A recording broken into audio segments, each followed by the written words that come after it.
Hello বন্ধুরা, আমি আজকে এই প্রথম একটি আপনাদের শরীর বন্ধন মন্ত্র দেব। এটি আমার প্রথম ভিডিও হবে এই চ্যানেলে।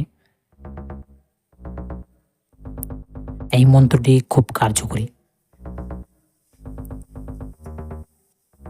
আপনারা যদি তন্ত্রমন্ত্র বিশ্বাস করেন তো আমার চ্যানেলটি সাবস্ক্রাইব করে পাশে থাকবেন। আমি অনেক মন্ত্র নিয়ে হাজির হব আপনাদের শেখানোর জন্য। সবই কার্যকরী বিদ্যা, গুরুবিদ্যা মন্ত্র। আপনারাও জপ করে সিদ্ধ করতে পারবেন আর দারুণ কাজ পাবেন। একমাত্র যারা তন্ত্রমন্ত্রের উপর বিশ্বাস করে, বাবা মাকে সম্মান দেয় এবং অন্য লোককে কোনো ক্ষতি করে না, সৎ ব্যক্তি যদি হয়ে থাকে সেসব ব্যক্তি এই মন্ত্র যদি কাজ করেন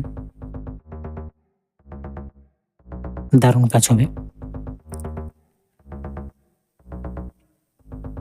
তো এটি শরীবন্ধন মন্ত্র। তন্ত্রমন্ত্র শিখতে গেলে সর্বপ্রথম শরীবন্ধন শিখতেই হবে। তো চলুন প্রথম মন্ত্রটি পড়ে শুনে দিচ্ছি। ভাউ বাতাস স্বর্গমত্ত পাতাল বন্ধ করলাম আমি, দানব দুধবোধ সামনে যদি পড়ে, টেনে ছিঁড়ে মাথা কার আগে, দোহাই মা কালীর আগে, আমার বন্ধ যদি নড়ে, মা কালীর দুধ গিয়া শিবের কালে পড়ে। তো এই মন্ত্র তো চলুন আরেকবার পড়ে শুনে দিচ্ছি। বাউ বাতাস স্বর্গমত্ত পাতাল বন্ধ করলাম আমি, দানব দুধবোধ সামনে যদি পড়ে, টেনে ছেড়ে মাথা কার আগে, দোহাই মা কালীর আগে, আমার বন্ধ যদি নড়ে, মা কালীর দুধ গিয়া শিবের কালে পড়ে। এই মন্ত্রটি গুরুবিদ্যা মন্ত্র। আপনারা এই মন্ত্র সিদ্ধি করার আগে শুদ্ধ স্থানে শুদ্ধ বস্ত্র পরে জপ করবেন এবং আপনি যে ঠাকুরকে পুজো করেন সে ঠাকুরকে জানাবেন। তারপরে এই মন্ত্রটি পাঠ করবেন।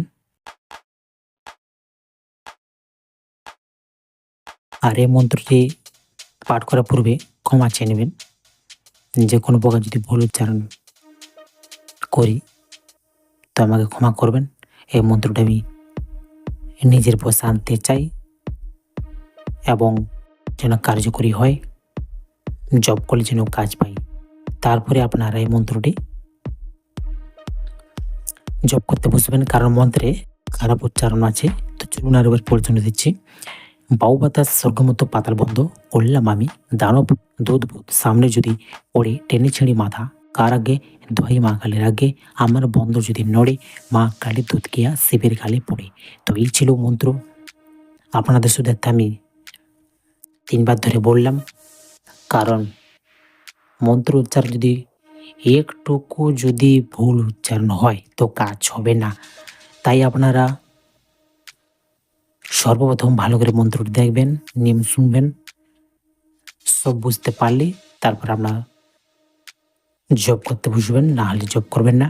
আর কোনো প্রকার বুঝতে অসুবিধা হলে কমেন্ট করবেন, আমি কমেন্টে রিপ্লাই দেব। তো এর প্রয়োগবিধি হচ্ছে, একবার মন্ত্র উচ্চারণ করবেন, একবার ফুঁ দিবেন নিজের শরীরেতে, বুকেতে ফুঁ দিবেন। এইভাবে মোট 3 বার করবেন। একবার মন্ত্র উচ্চারণ করেন, মন্ত্র পাঠের শেষে একবার নিজের শরীরে ফুঁ দিবেন, আর একবার মন্ত্র পাঠ করবেন, আপনার নিজের শরীরে ফুঁ দিবেন। এইভাবে মোট 3 বার করবেন, তাহলে বন্ধন হয়ে যাবে। তো এটি জাগানোর জন্য প্রথম শুদ্ধ স্থানে শুদ্ধ বস্ত্র পরিয়ে ধূপ প্রদীপ জ্বালিয়ে প্রতিদিন 108 বার করে জপ করবেন। 15 দিন ধরে জপ করবেন। আমাবস্যা থেকে পূর্ণিমা অবধি কিংবা মোটামুটি 15 দিন জপ করবেন। একদম মন্ত্র আপনার বসে চলে আসবে, তারপরে প্রয়োগ করবেন, কাজ শুরু।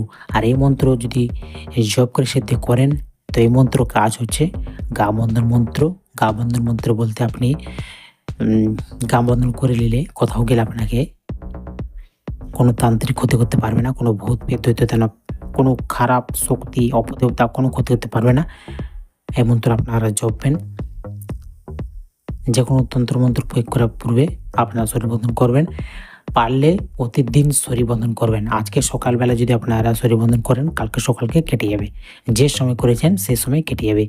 সেজন্য আপনারা প্রতিদিন এগুলি জপ করে আপনার গা বন্ধন করবেন। তো কোন প্রকার বুঝতে অসুবিধা হলে আমাকে কমেন্টে জানাবেন, আমি রিপ্লাই দেবো। তো ভালো থাকবেন। জয় শ্রীরাম।